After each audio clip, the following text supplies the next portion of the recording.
Hello everyone. Let's learn the second lesson in English prose, The Boy Who Sold Wisdom, Part 2. He was furious. He screamed at his son, "You fool! Paying nickel for this nonsense?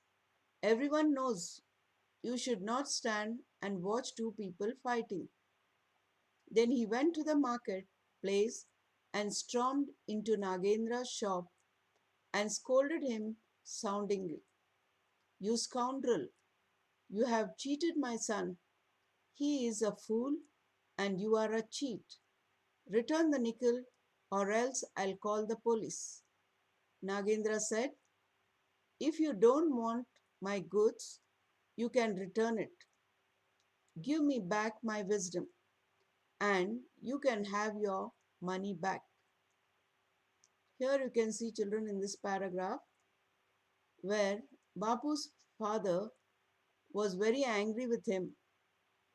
He came to Nagendra and started scolding him for taking the nickel from Bapu, and he said, "What is this nonsense?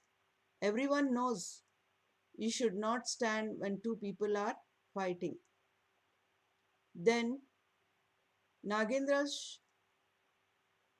asked him, "Okay, I will give back your nickel and you give back my wisdom. If you don't want my goods, you can return it." Gupta the merchant threw the scrap of paper at the boy and said, "There, now give me back my money." Nagendra said, "No, you have not given me back my wisdom. You have only returned the paper. If you want your money back, you will have to sign a document saying that your son will never use my advice and that he will always stand and watch people fighting." So Gupta here, the merchant, he brings the paper and he tells, "Take back your scrap paper. Now give me back my money. You're not giving me back my wisdom. Unless you give my wisdom, I can't return your money. You're only returned my paper, but you have not given me my wisdom," said Nagendra.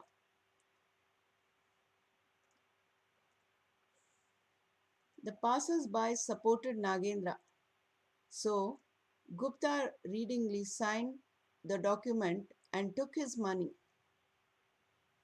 He was happy that it had been easy to undo his son's foolish bargain. So, here in the marketplace, everyone supported Nagendra while they were arguing. So, Gupta readily signed a document and took back the money. He was happy that he had seen have been easy to undo his son's foolish bargain.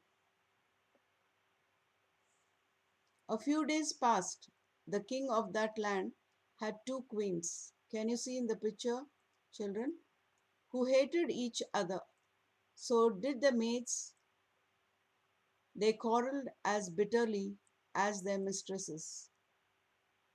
So both the queens would often fight with each other, would argue with each other, and even the maids were, it tells here, were the same. One day, each queen sent her maid to the market. The maids went to the same shop and both wanted to buy the same pumpkin. There was only one pumpkin, so they began to quarrel. Their abuses and gestures were so fierce that the grocer fled the place. So, can you see in the picture the two maids of the two queens? Both the queens had a maid. They sent them to get pumpkin, and both the maids had been to the market and they went to the same shop, and both of them wanted pumpkins. So they began to quarrel. There was only one pumpkin there, and both were quarreling for that pumpkin. The grocer, listening to it, fled that place. Babu, who happened to be nearby, remembered his father's contract with Nagendra and went there to watch the quarrel. The maids fought, tore each other's hair, and came to blows. One of the maids noticed the merchant's son and said, "You be my witness. She struck me." The other maid cried, "You have seen with your own eyes who struck whom. You are my witness. She had hit me so many times." Then she remembered other errands and went their ways. So Babu, he had seen his father and Nagendra fighting and went there and watched the quarrel. Both the maids had fought with each other was seen by Babu. One maid noticed Babu and said, "You are my witness.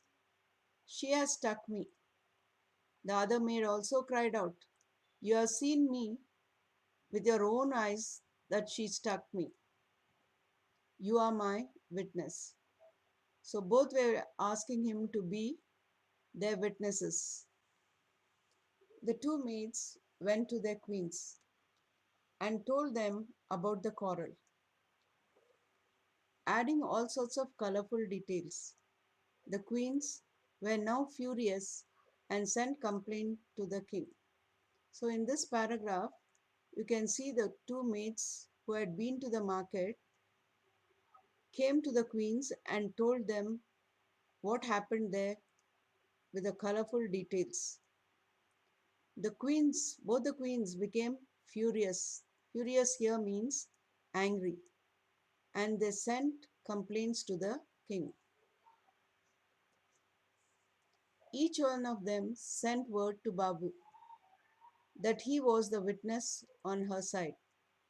If he didn't speak in support of her, she would have his head chopped off. Babu was in a panic. When his father heard of this, he too was in a panic. Finally, the son said, "Let's go and ask Nagendra. He has wisdom to sell. Let's see what he has to say to get me out of this scrap." So father and son went to Nagendra, who said he would help, but the fee would be 500 rupees. Gupta paid him the money, and Nagendra said, "When they call you to court, pretend to be insane. Behave as if you understand nothing of what they say." So each of the queens they sent for Babu so that he can witness on their sides.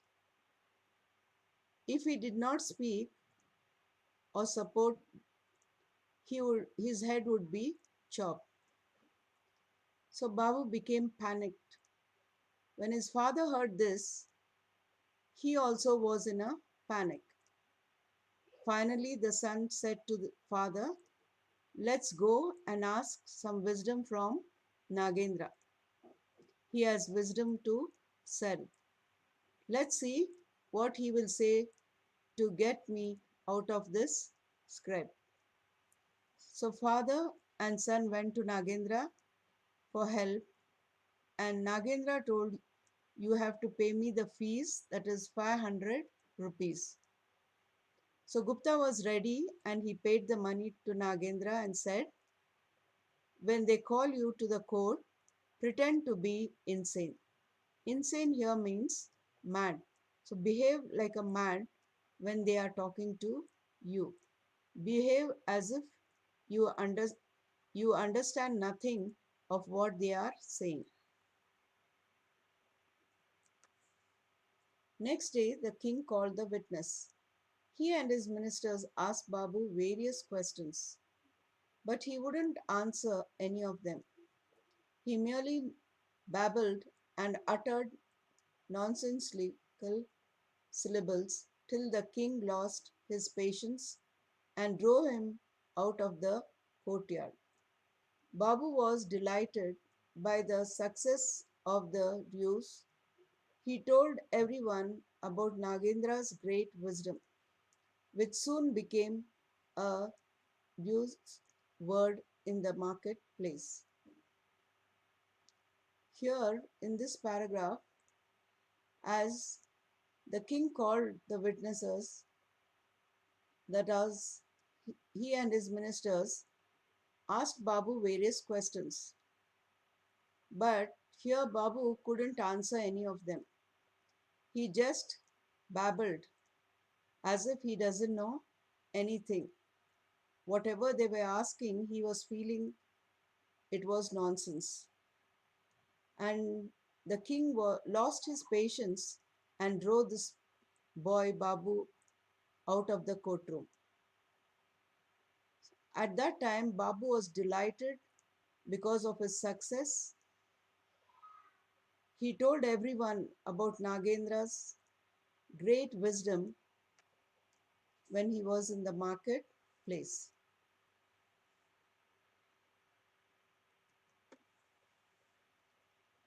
Now, Gupta was not pleased. He saw that his son would have a twin madness always, or else the king would find out he had been tricked. He would certainly chop off his son's head if he found out.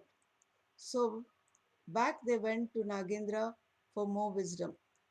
For another 500 rupees, Nagendra's advised them go back to the king and he is in a good mood and tell him the whole story. He will find it amusing and will forgive you. But make sure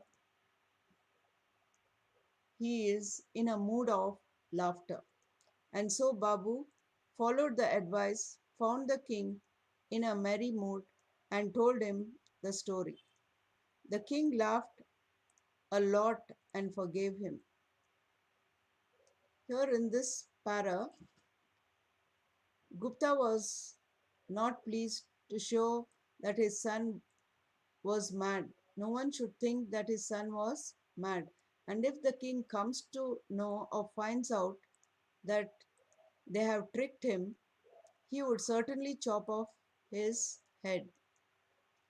So they go back again to Nagendra to ask more wisdom and pay their more 500 rupees.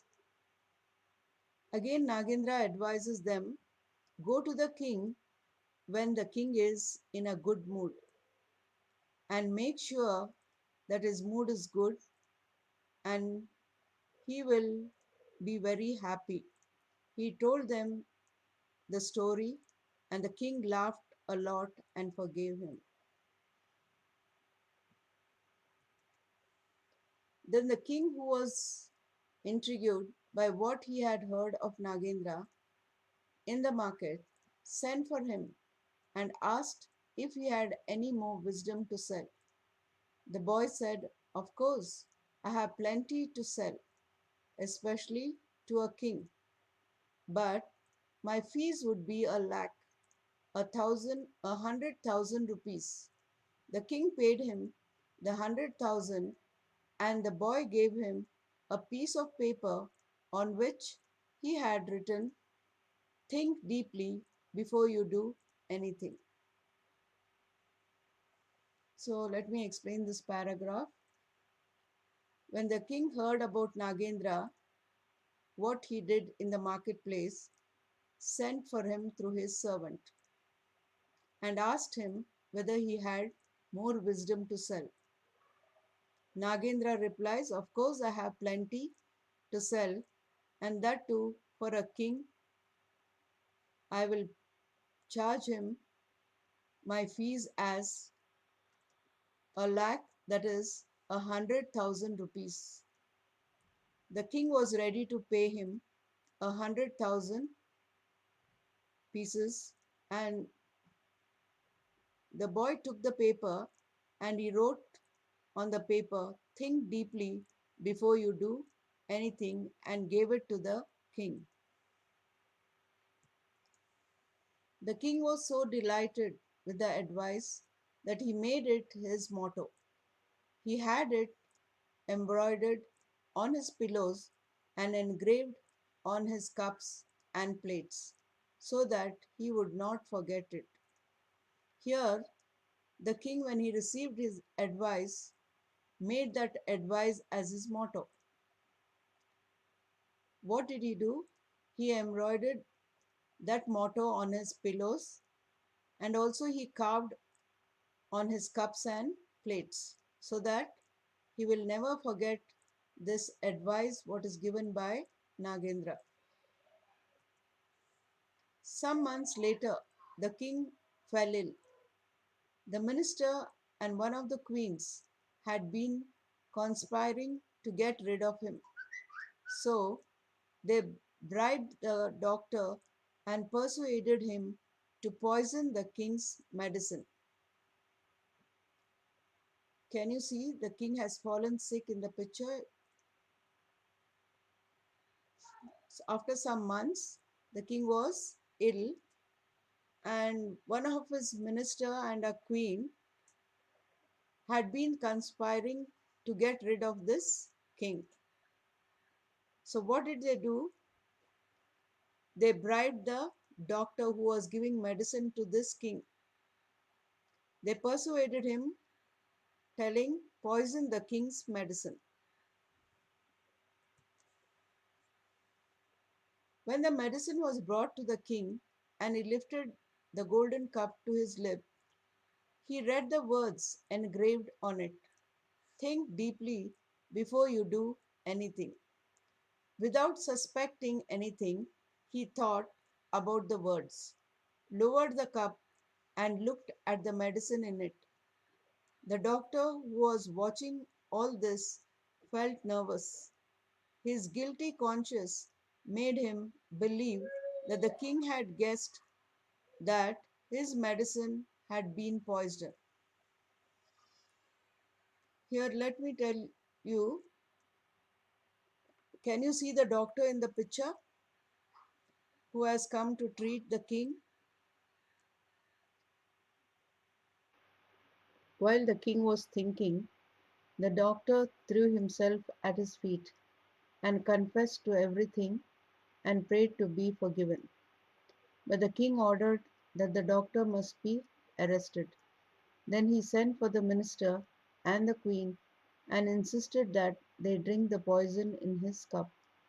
They too fell at his feet and begged for mercy. He ordered them to be changed, to be hanged, and he banished the doctor from his kingdom. Here in this paragraph, let me explain. Yet the king was thinking. At that time, the doctor entered in and asked forgiveness. But the king ordered that the doctor should be arrested. He also sent for the minister and the queen and asked them to drink the poison from his cup. So they fell at his feet and begged for mercy. He ordered them to be hanged, and he asked to banish the doctor from his kingdom. Here, banished means send him away from his kingdom. He made Nagendra his minister and honored him with wealth. So, can you see Nagendra sitting? So, he made him his minister. The king made him his minister and blessed him and gave him all the wealth for all his life's journey. Thank you. Thank you for watching. Please show some love, like it, share it, subscribe, press the bell icon.